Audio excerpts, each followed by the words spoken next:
NASA has made public a recording of strange music that astronauts reported hearing in 1969 while on the far side of the Moon, out of radio contact with the Earth. The story behind these unusual whistling noises was showcased Sunday night in a show on the cable channel Discovery, as part of a series called NASA's Unexplained Files. The noises reportedly were heard in May 1969 by the Apollo 10 astronauts as they circled the Moon, months before the first astronauts stepped foot on the lunar surface on July 21 that same year. The three astronauts on board were Thomas Stafford, John Young and Eugene Cernan.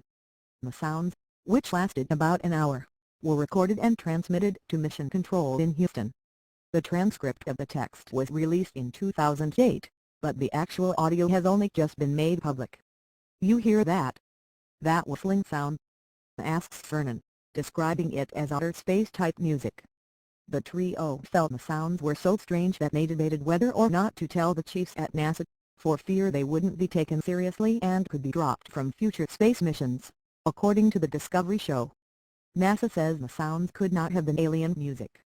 An engineer from the U.S. Space Agency said the noises likely came from interference caused by radios that were close to each other in the lunar module and the command module.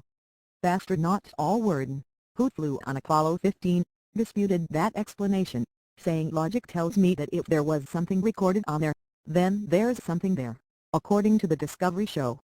But Michael Collins, the pilot of Apollo 11, who became the first person to fly around the far side of the Moon by himself while Buzz Aldrin and Neil Armstrong were walking on the surface, said he too heard an eerie woo-woo sound but accepted the explanation of radio interference.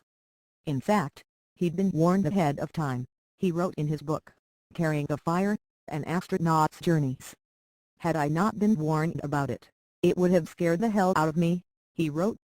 Fortunately, the radio technicians rather than the UFO fans had a ready explanation for it. It was interference between the LMs and command modules VHF radios.